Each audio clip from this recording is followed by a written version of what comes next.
Assalamualaikum dan salam sejahtera Malaysia. Pertubuhan Al-Arqam diwariskan pesat oleh Majlis Fatwa Kebangsaan pada tahun 1994. Sejak daripada waktu itu, pelbagai isu ditimbulkan oleh kalangan dan juga oleh kalangan pengikutnya dan juga pengasasnya, iaitu Asy'ari Muhammad.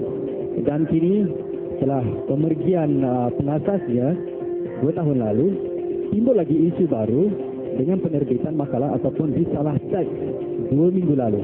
Kita bersama dengan bekas pengikut Al-Arqam, iaitu saudara Muhammad Zawawi Aman. Assalamualaikum tuan. Terima kasih banyak saudara kerana sudi bersama-sama kami dalam 9 soalan. Hari ini agak istimewa sedikit, 9 soalan. Kita bersiaran dari luar di sebuah pusat beli belah yang agak kata terkenal, dan suasana pun agak orang kata panas juga. Jadi baiklah, kita tak nak membuang masa. Saudara, kita nak bertanyakan soalan. Bagaimanakah saudara Zawawi boleh terlibat dengan Al-Arqam ni, dan juga apakah yang membuatkan saudara keluar daripada pertubuhan itu? Sebenarnya saya semenjak dari kecil saya diasuh dengan didikan agama oleh ibu bapa saya, sehingga saya menjangkau di peringkat menengah saya mula cenderung untuk belajar agama. Dan walaupun saya berada di sekolah waktu itu tahun 1984, saya tertarik dengan gerakan Al-Arqam. Ketika itu saya masih berada di bangku sekolah. Oleh kerana kecenderungan saya selepas tamat SPM 1984 di sekolah menengah sains Dungun ketika itu, saya mula berjinak dengan kumpulan ini dengan saya masuki satu kelas yang dinamakan kelas kepimpinan dakwah dan kepimpinan Kesemua Dakwah Wal Qiyadah selama 2 tahun. Okey. Setelah itu saya diberi peluang menyambung pelajaran ke Pakistan selama 7 tahun. Sehinggalah saya berada di sana dalam bidang kuliah dakwah dan usuludin. Dalam tempoh yang begitu panjang 7 tahun, saya tidak dapat mengikuti sepenuhnya pergerakan Al-Arqam di Malaysia yang ketika itu timbul kontroversi isu-isu yang berkaitan seperti isu Imam Mahdi, isu Yaqazah. Betul. Sehinggalah saya pulang pada 1993, selepas tahun kemudiannya Arqam tak diharamkan. Itu pada tahun 1994. Dan ketika mana diharamkan, aktiviti mula perlahan, di mana ahli-ahli masing-masing melakukan aktiviti sendiri. Sehinggalah saya aktif kembali dalam kumpulan Rufaqah pada tahun 2001.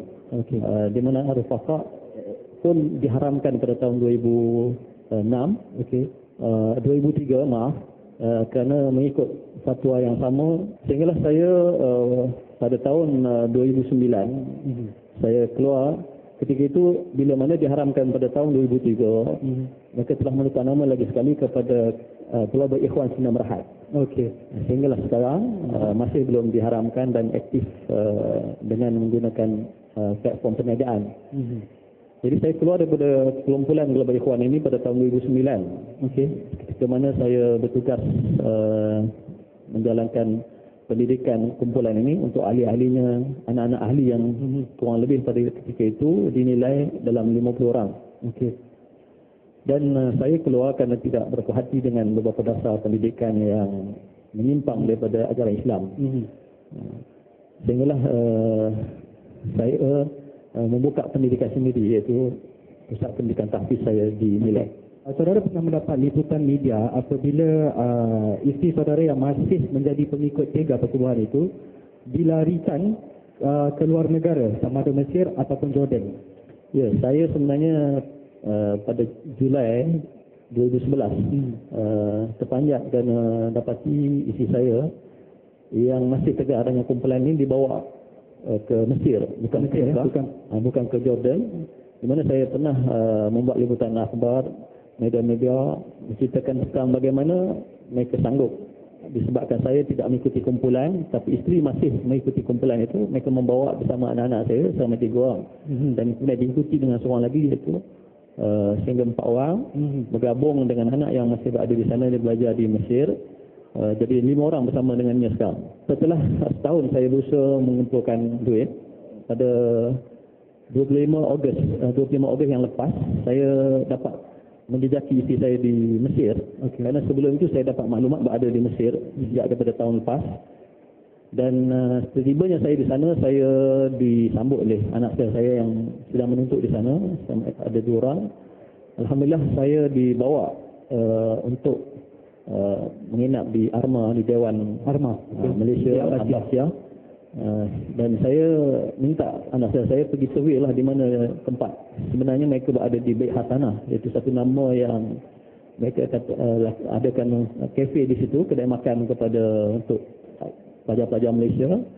Jadi isteri saya pergi, saudara saya pergi survey di sana, tetapi mereka tak dapat kerjasama. Mereka kata mereka tak tahu, dah tak ada kat sini. Dah lebih kurang sebulan mereka kata dah meninggalkan tempat mereka di Bait Hasanah, iaitu satunya cawangan JSB yang ada di Cairo, selain di Mansurah. Maka saya agak kecewa dan saya bertekad untuk mencari, walaupun jawapan mereka tidak membantu saya. Jadi saya sendiri pergi tanpa minta kerjasama anak saudara. Saya pergi sendiri dan saya minta dengan ada 1-2 kenalan saya yang masih mengikut kumpulan itu, supaya dapat berjumpa dengan ketuanya, Cik Omar Zaki. Akhirnya kerana saya minta kerjasama daripada 2 orang teman Arab, bahawa dia terpaksa datang beritahu, dia turun. Kerana dah takut dengan Arab 2 orang tu, bagi 3 sebab. Kalau awak tak nak bagi dengan cara baik, saya akan report polis, saya akan panggil gangster. Jadi dia bagi kerjasama. Dia minta saya berhubung terus dengan anak saya yang sulung. Katanya semua dah pergi ke Mekah. Jadi bila dapat telefon, saya bercakap dengan anak saya. Anak saya sendiri pun bercakap tak betul. Dia beri maklumat yang tak betul. Dia kata ada uminya bersama dengan dia. Saya tak puas hati sebab saya dah dapat maklumat awal yang isteri saya tak ada bersama dengan dia. Jadi saya bersama dengan pelajar-pelajar Malaysia, saya membuat satu surat rasmi. Saya jumpa dengan Datuk Duta sendiri, Datuk Dr. Fakhruddin. Hasil daripada surat permohonan saya untuk mempertemukan saya dengan isteri saya di tangan kumpulan ini, Datuk Doktor telah memanggil Cik Omar Zaki ke pejabat kedutaan. Maka di situ saya juga dipanggil bertemu. Barulah Omar tadi yang membohongi saya bagi nombor telefon. Rupanya ada di Jordan. Di Jordan, bukan di Mesir. Setelah setahun lebih saya tak bertemu, tak dapat kerjasama daripada pihak mereka, dapat telefon direct. Dan saya tanya di mana, dia kata di Jordan. Jadi pasti berada di Jordan bersama anak-anak yang lain lah, kecuali yang 1 orang yang sulung di Mekah. Dan sekarang, jadi alhamdulillah saya minta pula kerjasama dengan Duta Jordan untuk mempertemukan dengan isteri saya tadi. Dan saya pun pergi ke Jordan daripada Mesir. Dapatlah pihak kedutaan mengaturkan pertemuan saya dengan isteri saya di pusat GISB, Global Ikhwan Sdn Bhd di Jerash. Dan dapat bawa balik ke Malaysia? Tak dapat kerana banyak halangan-halangan yang... Dan sekarang ni di mana? Masih berada di Jordan. Masih bersama anak-anak saya. Okey, baiklah. Kita nak balik ke soalan yang ketiga. Rasa-rasanya ada yang nak bertanyakan soalan. Okey, saudara. Silakan. Okey, perkenalkan diri. Yang daripada mana? Okay, nama saya Muhammad Syahir bin Ibrahim. Berasal daripada Shah Alam, Selangor. Di sini ada satu soalan. Okay, apakah unsur paling ketara, unsur sesat paling ketara yang Encik boleh lihat sepanjang Encik menjadi seorang ahli Al-Arkam ni? Beberapa fatwa daripada Umujah, kita katakan fatwa ataupun apa yang disebut dalam makalahnya, disebut bahawa kalau mana isteri yang agak tak mau mengikuti kumpulan mereka, layak diceraikan. Artinya jatuh talak. Diceraikan berkali-kali pun tak apa. Katanya 100 kali pun tak apa, tak akan jatuh kalau dirujuk sebelum edah. Oh pula. Ini bercanggah dengan syariat macam-macam. Salah satu contoh. Baiklah, kita berehat dulu seketika. Kita ada lagi 6 soalan dan kita akan kembali lagi selepas ini. Jadi membincangkan tentang topik yang saya rasa agak hangat dan agak panas, dan ada juga penonton-penonton daripada luar yang nak bertanyakan soalan. Sebelum kita ke penonton, saya nak bertanyakan dulu. Adakah lagi wujud pergerakan ini yang diterajui oleh peneraju yang masih belum lagi diketahui umum? Ya, sebenarnya isteri saya juga ada mendedahkan bahawa selain pimpinan JSB oleh Hati Ja'am sekarang yang berpusat di Mekah, di Mekah dan Madinah, ada yang dah keluar tapi masih lagi meneruskan ajaran dan pahaman ini. Antaranya yang terakhir saya dapat tahu melalui isteri saya bahawa adik ipar kepada Ustaz Hatijah Am itu sendiri, iaitu adik kepada Allahyarham Ustaz Asy'ari Muhammad, Hashim Muhammad, mereka telah pun dipecat daripada kumpulan ini kerana ada perebutan kuasa, dan membawa bersamanya tak kurang lebih 100 orang pengikut, di mana berpusat di sini di Kuala Lumpur. Jadi di sini kita dapat lihat bahawa sikit sebanyak Umayyah ataupun Hatijah Am ini telah mula mengalami pelemahan sikit sebanyak hasil dari perpecahan yang sedang berlaku dalam kumpulan ini. Baik, kita ada soalan daripada penonton kita. Silakan beri soalan dan berikan nama. Assalamualaikum warahmatullahi wabarakatuh. Saya Syahir Muhyiddin dari Putrajaya. Jadi saya ada satu soalan kepada Encik Zawawi. Seperti kita tahu, balu pada Ustaz Asy'ari pernah menubuhkan kelab taat suami. Jadi apakah sebenarnya tujuan utama kelab tersebut ditubuhkan? Kelab taat suami ini tak lebih daripada gimmick murahan je. Sebab dia tak lebih daripada marketing tools yang banyak berperanan untuk menyebarkan makalah-makalah seks yang mereka terbitkan dalam, sama ada buku seks sucinya, sama ada brosur seks yang terbarunya. Jadi bagaikan cerita Amazon, cerita yang sangat menjijikkan dan mengaitkan Allah dan Rasul dalam menceritakan seks menurut Islam yang sebenarnya tidak mengikuti disiplin Islam itu sendiri, disiplin penulisan yang baik. Di sini saya amat sedih kerana kita perlu membendung beberapa makalah yang disebut di situ bahawa ketaatan suami hanya di dalam bilik. Luar daripada bilik adalah taat kepada jamaah.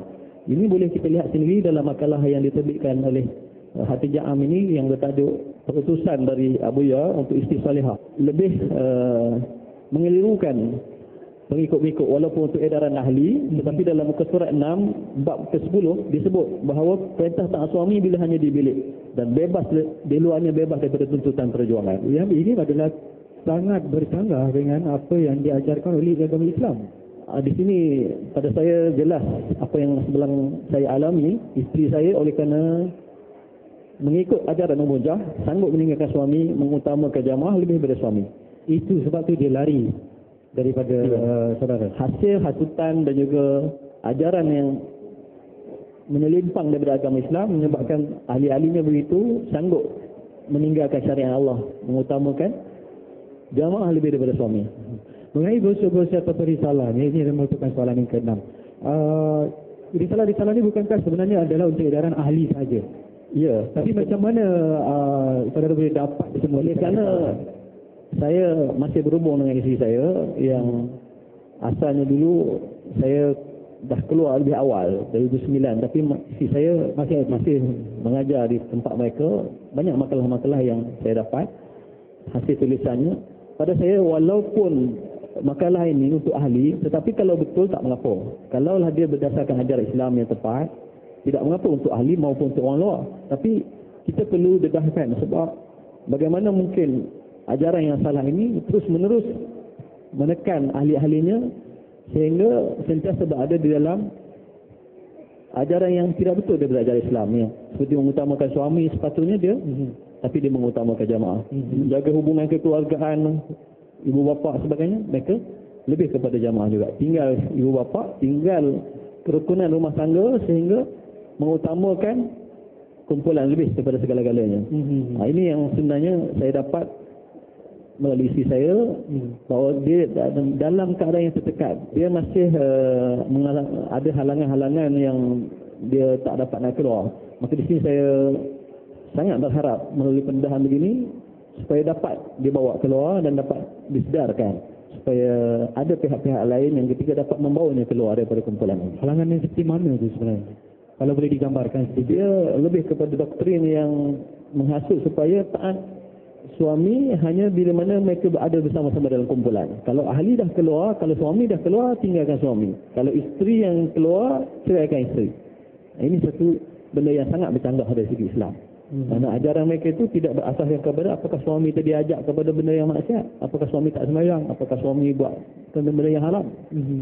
Hanya berbeza dari sudut pemikiran, dari sudut ajaran, tetapi kenapa sampai sanggup mencerai-beraikan keluarga, memporak-porandakan rumah tangga. Ini satu benda yang sangat dahsyat pada saya. Disebabkan ajaran yang dipopulari oleh Umayyah sekarang. Baiklah, kita berehat dulu seketika, kita akan kembali lagi.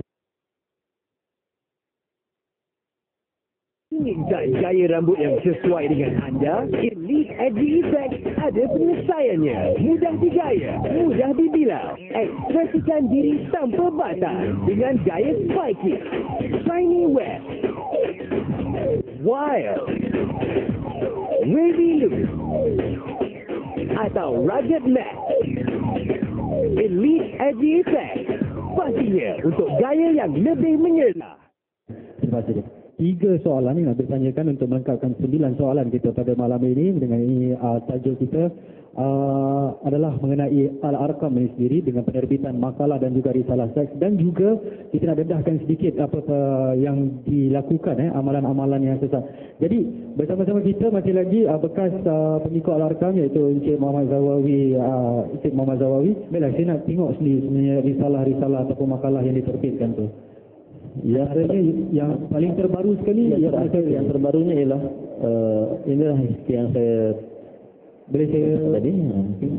Syurga dunia, syurga yang disegerakan. Kalau boleh kamera tengok, mungkin boleh fokuskan. Okey, dia sebenarnya berbentuk risalah di dalam sampul ni, dia sebagai sampul dan berbentuk risalah. Ya. Dan ini adalah jenis isinya. Ini pula makalah yang ada dalam itulah isi yang ada kononnya macam surat. Bingkisan dari tanah suci Mekah dan Madinah. Okey.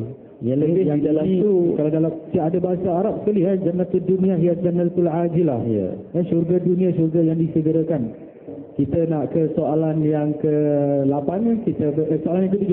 Sorry, kita bersama dengan penonton kita. Silakan. Berikan nama, asalnya daripada mana? Assalamualaikum warahmatullahi wabarakatuh. Saya Muhammad Syarafuddin bin Umar. Daripada mana? Shah Alam. Daripada Shah Alam. Okey. Saya ingin menaikkan satu soalan. Apakah kandungan yang terdapat di dalam brosur seks itu? Ya, dia tak lebih daripada penulisan mengenai teknik seks yang merupakan suatu hal yang sangat mengaitkan, kerana mengaitkan nama Allah dan Rasul, suatu kelicihan yang melampau. Kalau kita lihat di sini ada disebut daripada perenggan akhir sekali mengaitkan bahawa Nabi akhir zaman adalah merupakan tokoh seks sepanjang zaman. Ini yang disebut, saya gariskan di sini, Rasulullah SAW, Nabi akhir zaman, pemimpin agung kita itu adalah bapa seks seluruh zaman. Ini suatu kenyataan yang sangat memalukan. Itu penghinaan yang sangat dahsyat kepada Rasulullah. Dan apakah kehadiran Rasulullah itu tujuan itu semata-mata. Sedangkan Rasulullah dihantar ke dunia adalah untuk membawa ajaran akidah, syariah dan akhlak. Okey. Tapi kenapa dikaitkan dengan seks yang melampau begini, dengan disertakan dengan makalah dan teknik-teknik seks yang didakwa bahawa ini datangnya daripada Rasulullah. Tapi bagi saya agak sedih jugalah sebab dia letakkan gambar Kaabah dan juga kubah makam Rasulullah. Saya rasa ini satu tindakan yang tidak bertanggungjawab. Ya, dan juga bagi saya patut dikeji. Penulisannya lebih berunsurkan penulisan novel Lisha, tapi dikaitkan dengan nama Allah dan Rasul. Dalam setiap ayat-ayat yang diselipkan di situ sangat tidak sesuai untuk bacaan anak-anak. Dan ini satu yang sangat membimbangkan kita lah. Kerana ada tertulis dekat situ maharnya RM100. Apa maksud mahar itu? Dia sebenarnya menjadi satu modus operandi mereka dengan mengeluarkan bahan begini dapat mengambil dana daripada ahli-ahli. Setiap ahli diwajibkan membelinya dengan harga RM100. Bayangkan kalau ahlinya ada 1,000 orang, berapa banyak dia orang dapat kumpul duit. Dengan hanya mengeluarkan satu kenyataan yang begini. Okey, baiklah. Soalan seterusnya, apakah punca pengikut cabang-cabang Al-Arqam ini berselindung di sebalik nama entiti lain ataupun perniagaan dan masih mengikut telunjuk balu Allahyarham Ustaz Syarif? Sebenarnya masih ada serpihan. Mereka sebenarnya dilahirkan oleh bekas-bekas pemimpin ini adalah kerana mereka dah biasa hidup dalam keadaan mewah, hidup dalam keadaan menggunakan kepentingan ahli untuk kepentingan diri mereka, sehingga walaupun mereka keluar, mereka tetap meneruskan aktiviti-aktiviti seperti mengadakan rumah amal ataupun rumah anak yatim palsu ini. Sehingga saya sendiri waktu saya pergi ke Mesir, isi saya itu berada di Bait Hasanah, itu adalah merupakan rumah amal yang ditubuhkan oleh Raba'ah, iaitu ketua rumah amal di Limpahan Kasih di Puchong. Dia menubuhkan rumah amal di luar negeri di Mesir. Mengatakan ini rumah anak yatim. Setiap pelajar Malaysia datang diberi satu kad minta supaya derma. Kad satu sekler. Pelajar-pelajar Malaysia, saya telah maklumkan bahawa hati-hati dengan kumpulan ini. Kerana menggunakan, mengeksploitasikan nama anak yatim demi untuk kepentingan mengisi tabung dana pertubuhan mereka. Okey, baiklah. Saya teruskan dengan soalan yang terakhir. Okey, mengapa saudara tidak membuat laporan polis kepada ataupun Majlis Agama Islam apabila mendapat tahu mengenai risalah? Sebenarnya saya masih lagi perkenankan apa yang sedang berlaku pada saya Julai 2011, di mana saya sudah buat 5 laporan polis sebenarnya.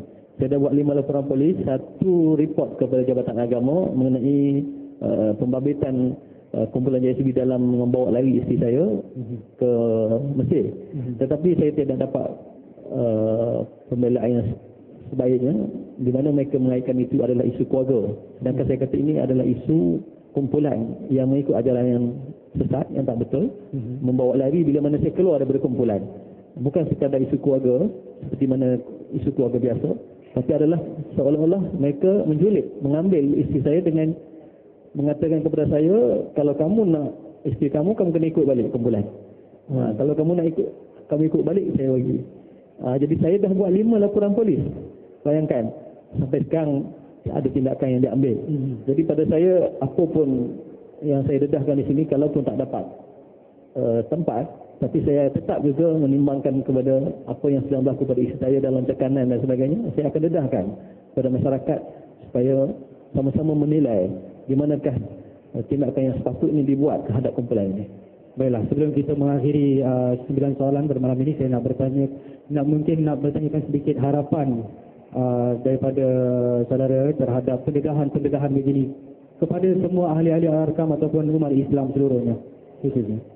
Ya, saya terima kasih kerana diberi peluang untuk mendedahkan apa yang sedang berlaku dalam kumpulan JSB pimpinan Haji Ja'am ini, di mana isteri saya merupakan salah seorang yang masih lagi berada dalam kumpulan ini. Oleh kerana saya sangat simpati dengannya dan saya rasa terpanggil untuk saya mendedahkan bagaimana dia berada dalam kumpulan ini dalam keadaan tertekan sehingga sekarang masih belum boleh dibawa keluar daripada kumpulan ini.